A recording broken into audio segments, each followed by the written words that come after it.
부등식에서의 활용이거든. 그래서 일단은 어떤 부등식이 주어졌을 때 다음 조건을 만족하는 부등식을 뭐 증명하라. 아니면 다음 부등식이 만족할 때. 그러면 이 부등식을 만족할 조건이 뭐냐라는 거지. 자, 그래서 fx는 뭐 0보다 크거나 같다라는 부등식이 있을 때 이 조건을 만족을 하려면 만약 x에 대한 제한된 범위가 없어. 그러면 x는 모든 실수가 되겠지. 이 모든 실수 안에서 fx의 가장 작은 최소값을 찾는 거야. 그리고 그 최소값이 0보다 크거나 같으면 가장 작은 게 0보다 크거나 같으니까 나머지 다 0보다 크거나 같다라고 얘기해 줄 수 있겠지. 이해됐어? 그래서 일단 부등식이 하나 주어지면 이 부등식이 성립할 조건을 이 주어진 x의 범위, x가 아무런 말이 없으면 모든 실수 또는 뭐 구간이 이렇게 주어지면 이 구간 안에서 이 fx의 가장 작은 최소값을 찾아서 그 최소값이 0보다 크거나 같으면 항상 성립한다라고 얘기해 줄 수 있다 이 말이지. 그래서 이 최소값을 찾는 과정에서 이제 미분이 활용된다라는 거야. 자, 마찬가지로 부등식이 이번에는 fx가 0보다 작거나 같다라는 부등식이 주어진다면 주어진 범위 안에서 얘의 최대를 찾는 거야. 가장 큰 값을 찾아서 걔가 0보다 작거나 같으면 다 0보다 작거나 같다라고 얘기해 줄 수 있겠지. 그래서 요 최대체수를 이용을 해가지고 부등식이 성립할 조건을 활용을 해주면 된다라는 거. 자, 그럼 이거에 관련된 문제 유형 12번에 36번 한번 보도록 할게요. 자, 두 함수. 자, fx가 x의 세제곱 마이너스 3x 플러스 a고요. gx가 3x의 제곱에 마이너스 3x 마이너스 1에 대하여 x의 범위는 마이너스 2랑 2 사이에서 fx가 gx보다 작다가 항상 성립할 때 그때 정수 a의 최대값을 구하여라 라는 문제죠. 자, 그러면 일단 주어진 부등식을 보고 주어진 식에 맞춰가지고 부등식을 세워보면 x의 세제곱 마이너스 3x 플러스 a는 작다. 3x의 제곱 마이너스 3x 마이너스 1. 그리고 이제 얘를 이항시켜서 우변을 0으로 만들어. 그러면 x의 세제곱에 마이너스 3x 제곱에 사라지고 플러스 a 플러스 1은 0보다 작다라는 부등식이 나와. 그래서 이 부등식이 항상 성립한대. 어디서? 요 범위 안에서. x의 범위가 y보다 크거나 같고 2보다 작거나 같은 요 범위 안에서 항상 성립한다 이 말이지. 그럼 우리는 뭘 찾냐면 요 범위 안에서의 주어진 요 부등식의 왼쪽에 있는 요 식. 요 식을 우리가 hx라고 두고 이 hx의 가장 큰 최대를 찾아서 그 최대가 0보다 작으면 다 0보다 작다라고 얘기해 줄 수 있다 이 말이지. 이해되니? 그래서 우리가 이 제한된 범위 안에서 얘의 최대값은 어디서 갔는지를 알기 위해 그래프를 그려가지고 확인을 해볼 거다라는 거야. 되니? 응. 그래서 그래프를 그리면 일단 그 값이 어디서 갔는지 알아야 되니까 미분부터 해주고요. 미분해주면 3x의 제곱 마이너스 6x는 0이다. x는 0 또는 2. 그래서 오른쪽 위로 향하고 여기가 0, 여기가 2야. 자, 그러면 우리는 마이너스 2부터 2까지니까 뭐야? 이렇게 그렸을 때 여기가 2대 1이니까 여기는 마이너스 1일 거고 우리가 찾는 범위는 마이너스 2부터 2까지니까 마이너스 2는 뭐 이쯤에 있겠죠? 마이너스 2. 그래서 마이너스 2부터 2. 요 범위 안에서의 최대값. 바로 그때에서 갖는다라는 걸 알 수 있겠지. 이해되니? 그래서 그때값 0일 때 이때가 최대가 되는 거고 이때가 최대. 얘가 0보다 작으면 다 0보다 작다라고 얘기해 줄 수 있다 이 말이지. 주어진 범위 안에서. F형이 아니라 H형이죠. 소리 H형. 왼쪽에 있는 함수식을 HX라고 했으니까. 자, 그러면 H0은 A 더하기 1이 되고 얘가 0보다 작다. 그럼 A는 마이보다 작다라는 A의 범위가 나오게 된다. 그렇다면 정수 A의 최대값은 마이너스 2가 된다라는 거죠. 그래서 이렇게 해가지고 최대값을 구할 때 또 그래프 그리면서 미분을 활용을 해가지고 구해주면 된다.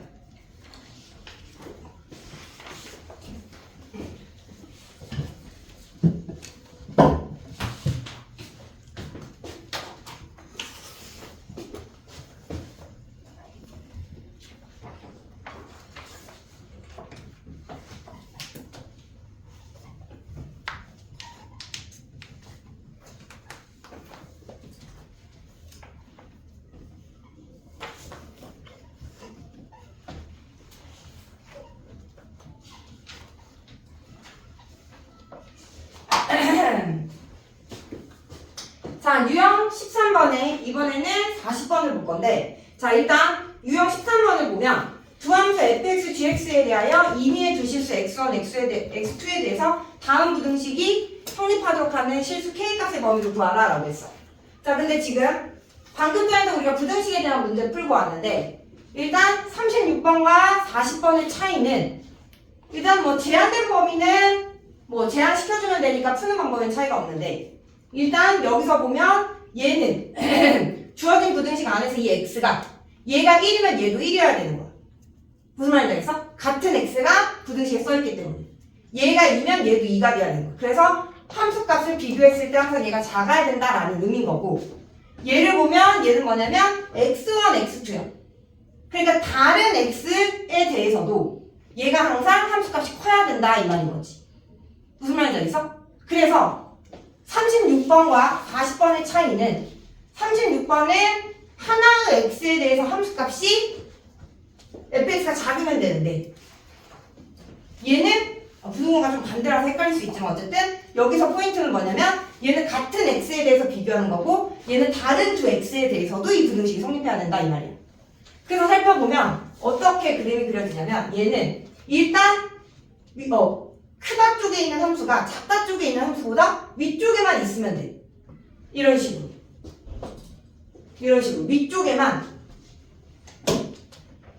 위쪽에만 얘가 있으면 돼. 그래서 같은 x 하나에 비교했을 때 어디를 x를 잡던지 간에 위쪽에 얘가 gx, 얘가 fx야. 어떤 x를 잡던지 간에 위쪽에 있는 함수값이 더 크게 되는 거야. 무슨 말인지 알겠어? 그래서 이 부등식을 성립을 하게 되는데 자 얘는 다른 x에 대해서도 비교한다고 했잖아. 다른 x. 그러면 얘는 그냥 위쪽에만 있으면 되는데 얘는 어떻게 돼야 되냐면 딱 반을 갈라서 큰 쪽에 있는 함수가 gx가 있는 작은 쪽에 있는 함수보다 무조건 다 위쪽에 있어요. 즉 요렇게 된 거야. 지금 얘가 4차 함수니까 얘를 이렇게 되고 이렇게 돼야 된다 이 말이야. 겹쳐지는 부분이 있으면 안 돼. 지금 두 그래프의 차이 알겠니? 그래야지만 다른 x1 서로 다른 x1, x2를 잡아도 무조건 얘가 더 크게 돼. 근데 얘는 다른 x를 잡았을 때 얘가 더 큰 경우가 생길 수가 있어. 예를 들어 여기를 x1으로 잡고 여기를 x2라고 잡으면 여기가 gx1이 되고 여기가 fx2가 되는 거니까 이해돼? 다른 x의 값에 대해서는 그래프가 위에 있다고 한지언정 함수값이 더 큰 게 얘가 존재할 수 있다 이 말이지. 같은 x에 대해서는 무조건 함수값이 더 큰데 무슨 말인지 알겠어? 그래서 그래프가 이렇게 그려지려면 위쪽에 있는 함수의 가장 작은 최소값이 아래쪽에 있는 이 함수의 최대보다 크면 무슨 말인지 알겠어? 가장 작은 값이 가장 큰 값보다 크면 어떻게 x를 잡던지 간에 비교해도 얘가 무조건 크게 되겠지. 무슨 말인지 알겠니? 얘는 그냥 위에만 있으면 돼. 얘는 그냥 하나의 x에 대해서만 함수값이 더 크기만 하면 되기 때문에 하나의 x에 대해서만 함수값이 더 크기만 하면 되고 얘는 다른 x에 대해서 크려면 무슨 말인지 알겠어? 여기 안에 얘보다 작은 값이 있으면 안 된다고. 여기 안에. 그래서 얘의 최소값이 얘의 최대값보다 커져야 된다라는 거야. 그래서 이 두 부등식의 차이는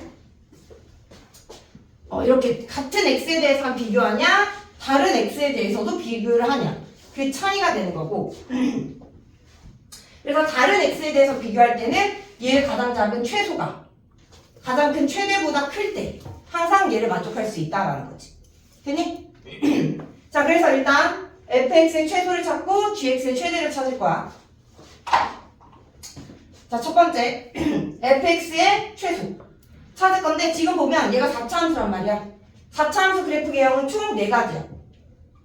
그 값을 3개 가질 때 미분했을 때 0이 되는 게 2개일 때 미분했을 때 0이 되는 게 하나면서 허근을 가질 때 3중근을 가질 때 됐어? 그랬을 때 이 4가지 그래프 모두 최소는 어디서 갔냐면 극소에서 가는 거야. 그래서 극소값을 어디서 갔는지만 찾아가지고 최소를 찾아주면 된다라는 거지. 4차 함수에서. 이해했어? 자 그래서 얘 최소값 어디서 갔는지 찾기 위해서 미분할게요. 자 미분해주면 12x의 세제곱 마이너스 12x제곱 그럼 12x제곱에 x 마이너스 1 이렇게 되는 거니까 는 0 했을 때 x는 0 또는 x는 1 나와. 그럼 그래프 개형은 얘가 되겠지. 미분했을 때 0이 되는 게 2개. 그러면서 여기가 0이고 여기가 1이다라는 거죠. 그럼 최소값은 어디서 갖는다? 1에서 갖는다 이 말이에요. 1에서 최소값 극소에서. 그래서 F1을 1 넣어주면 3 빼기 4가 돼서 마이너스 1이 최소다라는 거죠. 두 번째는 gx의 최대. gx의 최대. 자, gx라는 함수를 봤더니 2차 함수야. 최고차의 계수가 음수이. 그래서 위로 블록한 2차 함수가 되는 거고요. 그러면 꼭지점에서 최대값을 갖겠죠. 근데 2차 함수 또한 여기 꼭지점이 극대니까 미분했을 때 0 되는 걸 찾아서 대입해 줄게요. 자, 미분해주면 마이너스 4x 플러스 12는 0이다. 그래서 x는 3이다 라는 게 나오고요. 그럼 g3은 3 넣어주면 9이 18 더하기 36 더하기 k. 그래서 k 더하기 18. 얘가 최대값이다 라는 거. 자, 그래서 얘의 최소값 마이너스 1이 얘의 최대값 k 플러스 18보다 커야 되고 넘기면 k는 마이너스 19보다 작다라는 k의 범위가 나오게 됩니다. 그래서 정답은 2번이 되겠네요.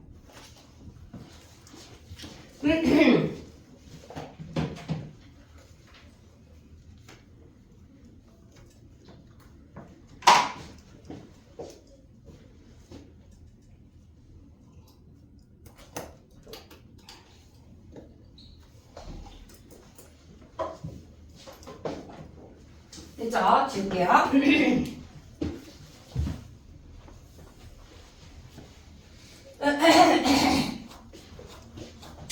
자, 이제 남은 유형 3개 14, 15, 16.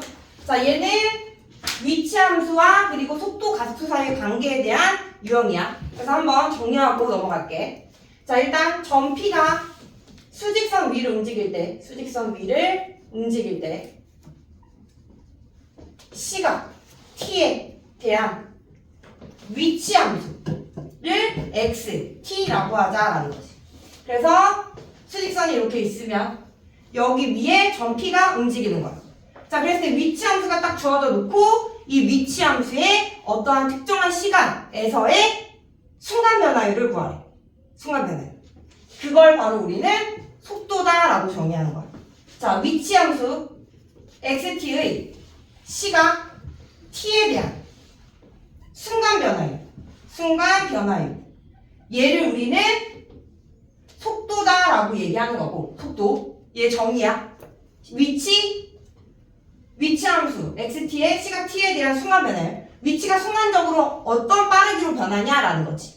그랬을 때 얘를 속도다라고 얘기하고 기호로는 vt 이렇게 쓰는데 얘가 시각 t에 대한 순간 변화율이기 때문에 우리 앞에서 정의한 미분계수와 도함수에서 미분계수의 또 다른 말이 순간 변화율이었지. 맞니? 그래서 이 위치 함수 x를 t로 미분한 이 함수가 바로 속도함수다라는 거지. 했니? 자, 그랬을 때 속도는 부호를 갖는데 이 속도의 값이 플러스다라는 소리는 수직선상에서 오른쪽으로 움직이는 빠르기다라는 의미야. 속도가 플러스일 때. 그리고 왼쪽으로 움직이는 빠르기를 우리는 속도가 마이너스일 때다라고 정의한다라는 거지. 그래서 수직선 위에서 속도의 부호는 어느 쪽 방향으로 움직이는지를 의미한다라는 거. 오른쪽으로 움직일 때 속도의 부호가 플러스, 왼쪽으로 움직일 때가 속도의 부호가 마이너스. 그리고 우리가 수직선 위를 점 P가 움직이고 있는데 순간적으로 우리가 오른쪽으로 움직이다가 왼쪽으로 움직일 때 이때 우리는 운동방향이 바뀐다라고 얘기하거든. 그럼 운동방향이 바뀔 때가 언제냐면 오른쪽으로 움직일 때 속도는 플러스, 왼쪽으로 움직일 때 속도는 마이너스. 그럼 플러스에서 마이너스로 가려면 0을 거쳐가야 될 거 아니야? 맞니? 그래서 속도가 0이 되는 지점에서 좌우에서 부호가 바뀌면 플러스에서 마이너스 또는 마이너스에서 플러스로 바뀌면 이때 뭐다? 운동 방향이 바뀐다라는 거지. 오른쪽으로 움직이다 왼쪽 또는 왼쪽으로 움직이다 오른쪽. 됐니? 근데 속도가 0이라고 해서 무조건 운동 방향이 바뀌는 건 아니야.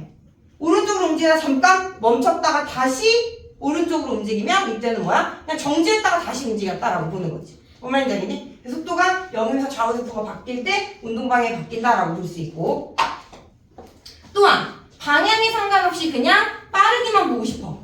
위치의 변화에 대한 빠르기. 얘를 우리는 속도의 크기라고 하고 얘를 속력이라고 불러. 그리고 이 속력을 구할 때는 부호 상관없이 빠르기만 본다라고 했기 때문에 속도의 값을 절대값을 붙이면 부호 떼고 빠르기만 보는 거다라는 거지. 됐니? 자, 두 번째는 이번에는 시각 t에 대한 속도 함수가 주어지고 속도 v에 시각 t에 대한 순간 변화율을 구하래. 순간 변화율. 얘를 우리는 가속도라고 정의하는 거야. 가속도. 속도의 순간 변화율. 걔를 가속도라고 정의하고 가속도는 a라고 써준다. 그리고 속도에 대한 순간 변화율이기 때문에 속도를 미분하는 거야. 걔가 가속도가 된다라는 거지. 속도는 구해보면 부호를 갖는다라고 했잖아. 그 부호를 갖는 애를 또 미분해가지고 가속도라고 했기 때문에 가속도 또한 부호를 갖는다라는 거. 가속도 또한. 그래서 가속도 부호 말고 크기만 비교하고 싶다면 절대값을 씌워서 가속도의 크기를 생각을 해주면 되는 거고.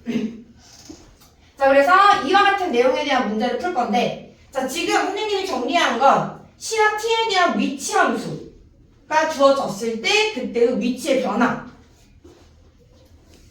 우리가 속도라고 정의해 놓고 공부를 하는 건데, 시각에 대한 변화율, 시각 t에 대한 변화가 위치만 존재할 수 있는 건 아니고, 예를 들어 용수철의 무게를 매달았을 때 왔다 갔다 거리면은 시간에 따라서 용수철의 길이가 바뀌지. 이렇게 우리가 시간에 따라 나타낼 수 있는 함수들, 예를 들어 길이도 시간에 대해서 표현할 수 있고, 또는 넓이, 시각에 따라 원의 넓이가, 원의 반지름이 길어져서 넓이가 변할 때 무슨 말인지 알겠어? 마찬가지로 부피, 이런 것들을 시각으로 표현하는 다음에 이 길이, 넓이, 부피에 대한 순간 변화율을 구하라 라고 하면 위치 함수뿐만 아니라 이런 길이 함수, 넓이 함수, 부피 함수도 미분을 해가지고 t로 미분을 해서 우리가 변화율을 생각을 할 수 있다라는 거야. 무슨 말인지 알겠니? 그래서 우리가 시간이 주어지면 그거에 따라서 함수를 하나 세우고, 시각에 대한 함수를 세우고 그거에 대한 변화율을 생각을 해볼 수가 있다는 거. 위치 함수뿐만 아니라. 자, 그러면 요거에 대한 문제 유형 14번부터 보도록 할게요.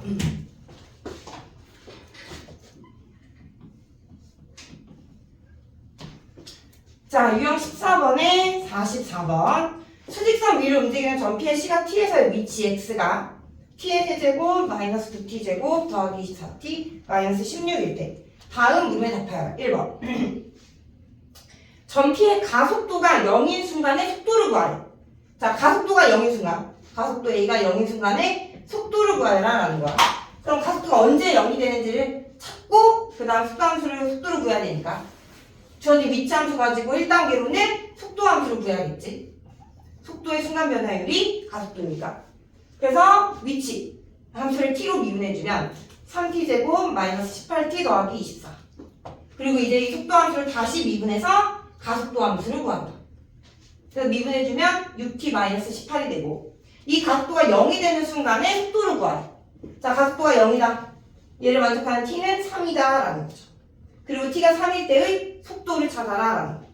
그래서 t 대신에 3 넣어주면 속도는 27 마이너스 54 플러스 24. 51 빼기 54니까 마이너스 3이다. 자, 그래서 속도가 0인 순간에, 가속도가 0인 순간에 속도는 마이너스 3이다 라고 해주시면 됩니다. 자, 2번 가볼게요. 전 P가 출발한 후 처음으로 방향을 바꿀 때의 시각과 그때의 위치를 구하래. 자, 전 P가 출발 후 처음으로 운동 방향을 바꾼대. 자, 운동 방향을 바꿀 때는 언제다? 속도가 0이 돼서 좌우 부호가 바뀔 때 운동 방향이 바뀐다라고 했어. 자, 그러면 속도 함수, 우리 1번 구하면 속도 함수 구해놨지. 자, 얘가 0이 되는 t를 생각을 해보자 라는 거야. 자, 얘가 0이 되는 거 구해보면 3은 나왔을 때 t제곱 마이너스 6t 더하기 8은 0. 4, 2 마이너스 t. 그래서 t는 2 또는 4가 되고요. 이 속도 함수를 보면 t에 대한 2차 함수야. 그래서 2차 함수 그려보면 2차 함수가 x축과 두 점에서 만나잖아, 이렇게. 그럼 무조건 좌우에서 부호가 바뀐다라는 거지. 그래서 2와 4에서는 운동방향이 바뀐다라고 얘기해 줄 수 있고, 근데 문제에서 구하는 건 처음으로 방향을 바꿀 때 2와 4 중 처음은 2가 되겠죠. 그때의 시각과 그때의 위치. t가 2일 때의 위치. t가 2일 때의 위치. t 대신에 2 넣어가지고 값 구해주면 된다라는 거. 그래서 넣어보면 4다라는 거. 함수값 계산하면 4 나옵니다. 4.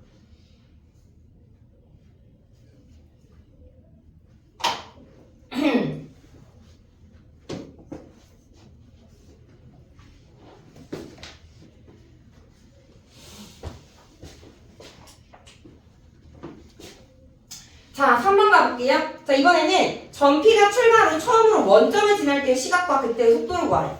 자, 이번에는 처음으로 다시 원점을 지난다라는 거야. 그럼 원점을 지난다는 건 그때의 위치가 0이다라는 거잖아. 그래서 이번에는 이 위치 함수가 0이 되는 시각 t를 찾는다라는 거지. t세제곱 마이너스 2t 제곱 더하기 24t 마이너스 16은 0이다. 그러면 1은 0이네요. 그래서 t 마이너스 1에 뒤에 곱해지는 거 있는지 조리책법 가지고 찾으면 3차, 2차, 1차 상수 1로 조리책법. 곱해서 올라오면 1 더하면 마이너스 8 더하면 16, 16, 0 t 제곱 t. 그러면 여기가 t 마이너스 2의 제곱 이렇게 되겠네요. 아, 아닌가? 아, t 마이너스 4의 제곱이죠? t 마이너스 4의 제곱. 그러면 원점에 위치할 때의 시각은 t는 1 또는 t는 4가 되는 거야. 근데 처음으로 다시 원점을 지날 때다라고 했으니까 t는 1이 된다라는 거고, 그때의 속도를 구하래. 그때의 속도. t가 1일 때의 속도. 지워버려서 없으니까 다시 한 번 더 미분해주면 3t의 제곱 마이너스 18t 더하기 24. 여기다가 1 넣어주면 27 빼기 18이니까 그때의 속도는 9다라는 거죠. 그래서 t가 1일 때의 속도는 9다라고 구해주시면 됩니다.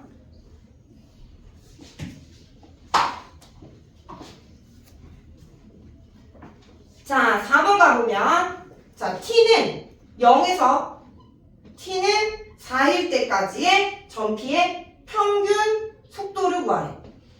자, 평균 속도 동그라미 해놓고, 자, 평균 속도의 정의는 우리가 어떻게 정의하냐면 어떠한 구간에서의 시간의 변화량. 시간의 변화량.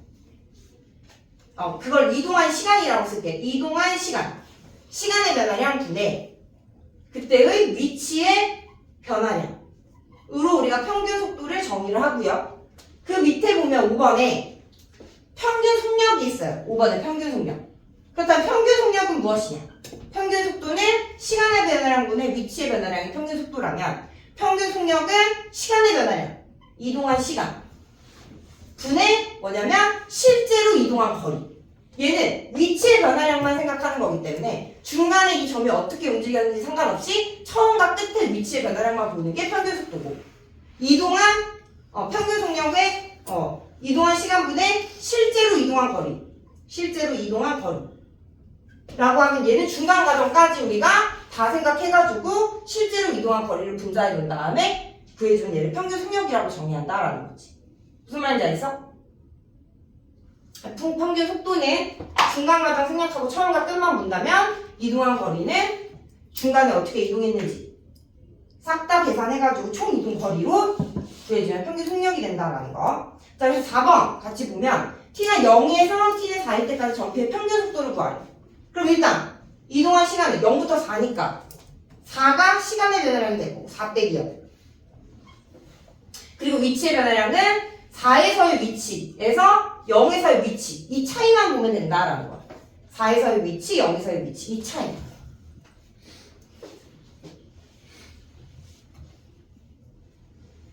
자, 그랬을 때 4에서의 위치는 무엇이 되느냐? 사실 앞에 3번에서 다시 원점으로 돌아올 때 시간이 t는 1과 t는 4라고 했거든? 여기 4 있잖아. 4.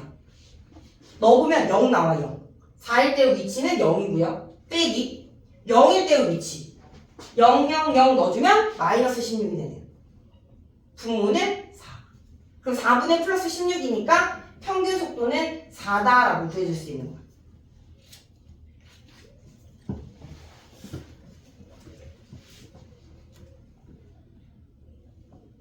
자, 그럼 이제 5번.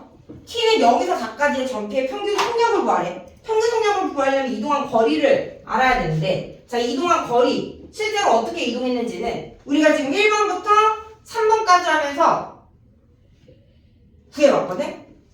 뭐냐면, 일단 처음에 위치는 마이너스 16에서 시작해. t가 0일 때.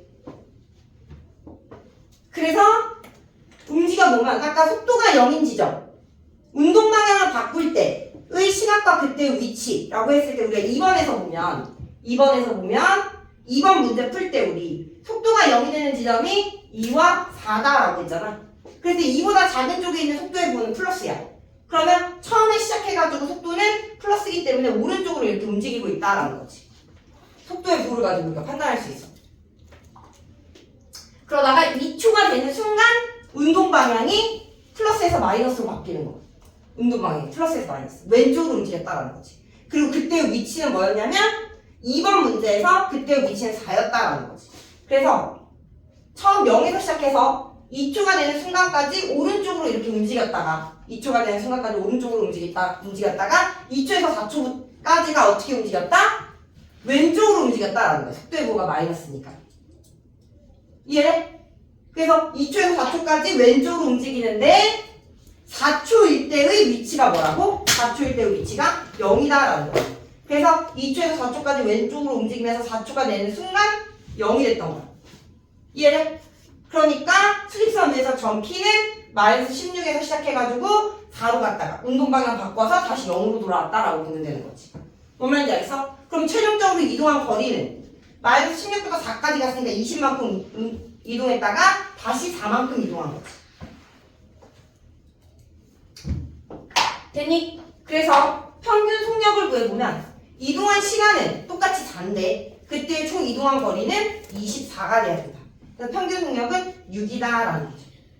이게 실제로 이동한 거리고 얘는 위치의 변화량을 처음과 끝, 중간에 어떻게 움직여 상관없이 0일 때, 4일 때 처음과 끝의 위치의 차이.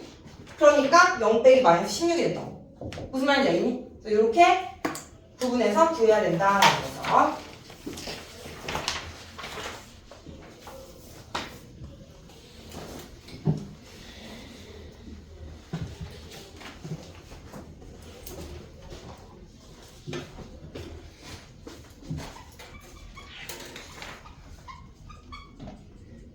자, 유형 15번은 그래프가 주어져 놓고 그 그래프를 해석하는 문제입니다. 그래프가 주어질 때는 항상 이 그래프가 어떠한 함수인지, 속도에 대한 함수인지 위치에 대한 함수인지를 잘 구분을 해가지고 판단을 해주셔야 돼요. 자, 유형 15번에 46번 가볼게요. 자, 수직선 위를 움직이는 점피의 속도 VT가 오른쪽 선행과 같을 때 옳은 것을 모두 골라라. 자, T는 A에서의 점 P의 가속도. T는 A에서의 가속도는 0이다. 자, 지금 주어진 함수가 속도 함수라고 했어. 속도의 순간 변화를 우리는 가속도다라고 정의했기 때문에 속도 함수에서 그래프 위에 있는 점에서의 접선의 기울기가 바로 가속도가 되는 거야. 그랬을 때 지금 T는 A에서의 가속도는 0이 되잖아. T는 A에서의 순간 변화율, 접선의 기울기를 보면 뭐다? 0이다라는 걸 알 수 있겠죠. 그래서 기억은 맞다라는 거지. 가속도는 속도의 순간 변화이기 때문에 가속도는 속도 함수에서의 접선의 기울기로 판단을 하면 된다. 자, 니은을 보면 T가 A와 C 사이에서 점 P의 가속도는 양이다. 그러면 A와 C 사이에서 얘 위에 있는 점에서의 접선의 기울기를 다 판단을 해주면 다 오른쪽 위로 향하고 있지? 그렇기 때문에 가속도는 양수다라는 니은 맞습니다. 또는 속도함수에서 A와 C 사이에서 그래프가 증가하니까 증가함수는 얘의 도함수가 양수가 되는 거지. 그렇기 때문에 속도는 양수다라는 니은 맞다라는 거. 자, 디귿. T는 B일 때와 T는 D일 때 점 P의 운동 방향이 바뀐다. 자, 운동 방향이 바뀔 때는 속도가 0이면서 좌우에서 부호가 바뀔 때 운동 방향이 바뀐다고 해서 보면 B일 때 0이고 D일 때 0인데 좌우에서 부호가 마이너스에서 플러스, 플러스에서 마이너스로 바뀌기 때문에 운동 방향이 바뀐다라고 얘기해 줄 수 있다 이 말이지. 그래서 기억, 니은, 디귿 다 왔습니다.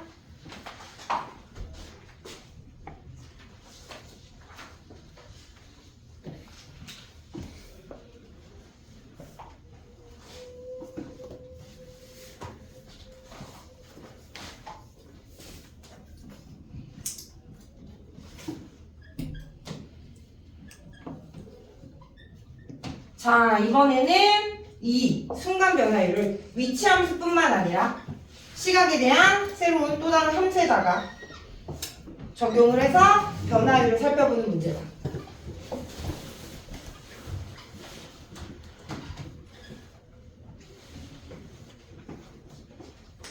네. 50방 가볼게요. 자, 그림과 같이 좌표평면 위에 원점 O를 동시에 출발하여 각각 X축, Y축 위로 움직이는 두 점 PQ가 있다. 점 P는 X축의 양의 방향으로 매 초에 2의 속력으로 움직인대. 그렇다면 T초 후에는 얘는 2T만큼 움직일 거고 X축 위로 움직이니까 점 P의 T초 후의 좌표는 2T,0이다 라는 걸 알 수 있어.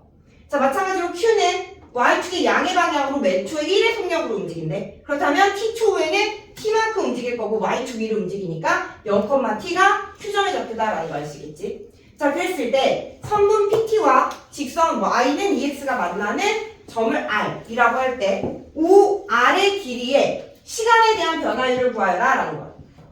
OR의 길이 얘를 L이라고 놓고 얘를 시간에 대한 변화율, 그러니까 시각 t에 대해서 함수를 세운 다음에 변화율을 구하려면 미분을 해서 변화율을 구해주면 된다라는 거지. 되니? 자, 그러면 이제 이 길이를 어떻게 시각 t로 표현을 할 거냐? 이 r은 p와 q를 지나는 직선과 y는 ux의 y 교점이니까 우리가 p와 q를 지나는 직선의 방정식을 세울 때 각각이 t에 대한 좌표로 표현되기 때문에 t에 대해서 세울 수 있고 그리고 교점을 찾아서 그게 t로 표현될 거다라는 거. 그래서 일단 pq를 지나는 직방부터 찾아보면 P와 Q를 지난 직선의 기울기 2t 빼기 0분의 0 빼기 t 그럼 마이너스 2분의 1이 기울기가 되고 y는 마이너스 2분의 1 x의 y 절편은 t다 라는 거지. 그래서 얘와의 교점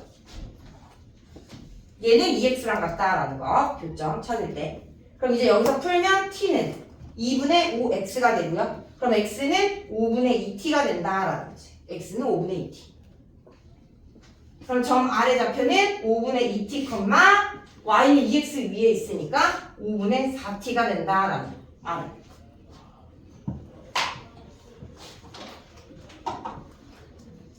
그러면 이제 O와 R 사이의 거리, OR 얘를 LT라고 놓고 식을 세워보면 루트 점과 점 사이의 거리니까 x에서 x좌표 뺀 거의 제곱 더하기 y에서 y좌표 뺀 거의 제곱 그러면 루트 25분의 4t의 제곱 더하기 16t의 제곱이니까 루트 여기가 20t 제곱 그럼 5로 나누면 5분의 4t 제곱 이렇게 되는 거죠. 그러면 이제 우리 루트 바뀔 수 있으니까 루트 5분의 2t가 된다라는 거지. t는 시각이기 때문에 양수라서 절대값 제곱 루트 만나면 그대로 나오는 겁니다. 그래서 이 길이에 대한 시각 에 대한 함수가 바로 루트 5분의 2t가 된다라는 거. 그리고 얘의 시간에 대한 변화율을 구하래. 그러면 시각 t로 미분을 해주면 1차 미분했기 때문에 상수함수. 그래서 시각이 뭐가 됐던지 간에 길이는 이와 같은 비율로 일정하게 변한다라는 거지. 상수함수. 그래서 길이에 대한 변화율을 구하라. 루트 5분의 2다라고 구해주시면 돼요. 이게 답입니다.